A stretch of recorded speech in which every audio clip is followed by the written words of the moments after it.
Habari, jina langu ni Zainab. Naishi na familia yangu hapo Ujerumani. Napenda kuwa nje na kucheza na watoto wangu. Lakini hapo awali haikuwa hivyo.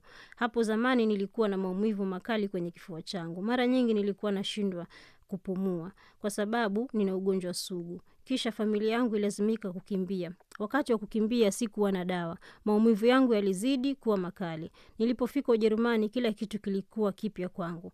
Nilihitaji dawa zangu lakini sikujua pa kwenda. Sasa nina bima ya afya, naweza kwenda kwa daktari wakati wowote. Lakini najua kwamba mwanzo huwa mgumu. Ndio sababu sasa nitakwambia haki zako katika mfumo wa afya wa Kijerumani. Kama mtafutaji hifadhi, kila mtu ana haki ya kupata msaada wa matibabu. Lakini katika miaka 3 ya mwanzo ya mchakato wa hifadhi, kuna sheria maalum. Unapokuwa katika mchakato wa hifadhi, unapata msaada wa dawa kwa maumivu na magonjwa, msaada baada ya ajali, uchunguzi na matibabu wakati wa ujauzito ama baada ya kuzaa. Na pia msaada kama unataka kutoa ujauzito, yani abortion. Uchunguzi wa kukinga saratani ya watoto na vijana, chanjo na msaada ya kisaikolojia.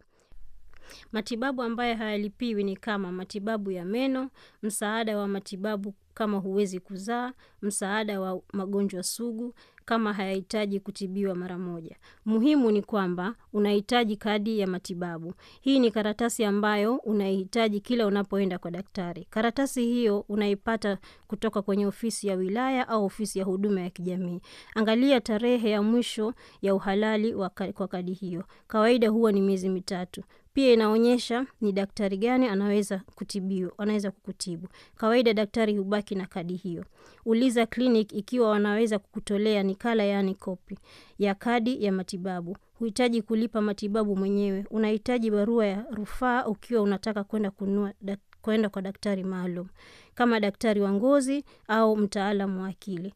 Barua ya rufaa unaipata kutoka kwa daktari wa jumla. Chukua nakala ya kadi ya matibabu kwa daktari maalum. Mwanzo nilipofika Ujerumani nilikuwa katika makazi makubwa sana. Baadhi ya makazi haya makubwa kuna daktari mle ndani. Hapo unaweza kwenda moja kwa moja. Baada ya kuhamishwa hakukuwa na daktari tena makazini. Kwa madaktari nje ya makazi unahitaji kadi ya matibabu kila mara. Ikiwa unahitaji dawa kutoka kwenye duka la dawa, daktari anaweza kutoa risiti. Risiti ya rangi ya pinki inakupa dawa bure. Ni bora kwenda kwenye duka la dawa mara moja. Kama kuna dharura unaweza kwenda hospitali moja kwa moja bila kadi ya matibabu au kupiga nambari ya dharura. Dharura ni hali ya ghafla ambapo unahitaji msaada wa haraka, la sivyo afya au maisha yako yako hatarini. Usisahau una haki ya msaada wa matibabu.